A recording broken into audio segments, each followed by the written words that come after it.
याद करे, फरियाद ना करे। जब એટલે પરમાત્માનું તમે વિચારો, સર્વનું વિચારો, પોતાના સ્વાર્થપણું ના વિચારો. જ્યારે તમે કોઈને મળો ને માત્ર પૈસાની વાત કરે ને તો સમજવું એનામાં 0% બુદ્ધિ છે. જ્યારે બી તમે કોઈ બી તમારા આમ તો 3 પ્રકારના આમ તો માણસ હોય. Great mind discuss ideas.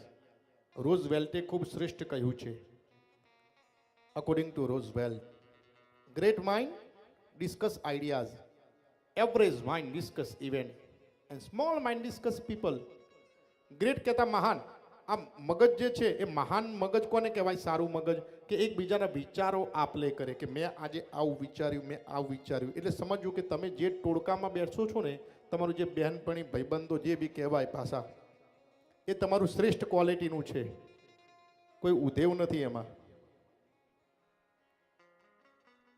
કે જ્યારે તમે મળો ત્યારે એક વિચાર આપલે કરે કે ભાઈ મેં આવું વિચાર્યું, બહેન મેં આ વિચાર્યું. તો સમજવું કે તમારું જે ટોળું છે ને, જે તમારી ચંબલની ગેંગ, એ સારી છે. Great mind discuss ideas, average mind discuss events. આ સૃષ્ટિમાં એવરેજ મગજ કેટલા છે? અહીંયા ગયા હતા ને બહુ મજા આવી ગઈ. મજાની જ વાત કરે, સમજવું આ બધા 50% વાળા છે.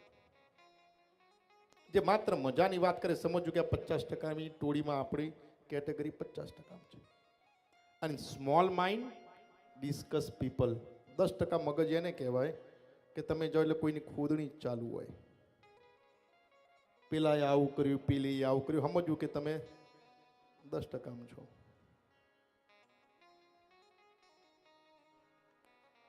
એટલે જ્યારે તમને એવી ઈચ્છા થાય કે તમારે કાંઈ લોકો માટે કરવું છે, તો સમજો કે તમારું મગજ છે ને એક ઉચ્ચ કક્ષાનું છે. અને પરમાત્મા જોવે કદાચ માણસ નોંધ લે કે ન લે, પણ પરમાત્મા 1,00,000% નોંધ લે. તો ધન્ય પરમાત્મા સ્વયં ના આવે, ત્રિશુલ ને ડમરું લઈને આવે. તમે 10 રૂપિયા આપીને ભગાડ દો બધા. એ કોઈને નિમિત્ત બનાવે કે બટા આમ કર. You get the merit by the good indication. કોઈને કોઈ નિમિત્ત બનાવીને અને શાસ્ત્ર બી કહે કે જ્યારે તમારા જીવનમાં કંઈ ક્રાંતિ થવાની હોય ને, તો મનુષ્ય દેહમાં જ તમને કોઈ આંગળી ચીધે.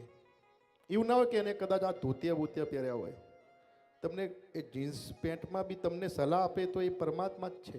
કપડામાં ના પડતા. એના વિચારો કેવા છે, વિચારોમાં પડજો. કપડામાં પડે ને તો ગયા. વિચારો જેના પવિત્ર હોય ને, ભલે ગમે તે પહેર્યું હોય ચાલે.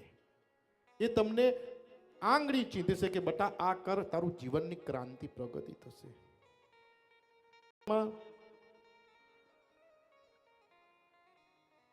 દરેક વિષયમાં બધા ખૂબ આગળ હશે. કોઈ બી વિષય તમે લઈ લો, એન્જિનિયરથી લઈને, કથાકારથી લઈને, સંગીતકારથી લઈને, મંડપથી લઈને, ડોક્ટર્સથી લઈને, સારા જમીનનું જે બી કામ કરતા હોય એનાથી લઈને, પણ એમાં 5% ટોપ પર હશે. આનું કારણ શું? કોઈ બી વિષય તમે લઈ લ્યો, દવાથી લઈને કોઈ બી વિષય તમે લઈ લો તો 5% ટોપ પર હશે. 95% doing the same thing over and over again. એનું કારણ શું કે 5% ટોપ પર હોય? એનું કારણ એક જ છે કે 5% જે છે ને એ હંમેશા સામેવાળાનું વિચારે, એના ગ્રાહકનું વિચારે, એના કસ્ટમરનું વિચારે. 95% પોતાનું વિચારે, માટે પાછળ છે. જીવનની અંદર 3 ગુણ તમે રાખશો ને તો કોઈ દિવસ તમને તકલીફ તમારી પેઢીને પણ નહીં પડે. Quality, honesty and punctuality. Honesty, પ્રમાણિકતા રાખજો. ક્વોલિટી, તમે જે કામ કરો છો એમાં પૂરેપૂરી ક્વોલિટી દેજો. અને પંક્ચ્યુઆલિટી, સમયસર દેજો. આ 3 ગુણ તમે રાખો, કદાપી પાછા નહીં પડો. સમયસર કરવું જરૂરી છે. ગત અવસર આવે નહીં, ગયા ન આવે પ્રાણ. એકવાર કદાચ તમને આમંત્રણ મળ્યું હોય, ન મળ્યું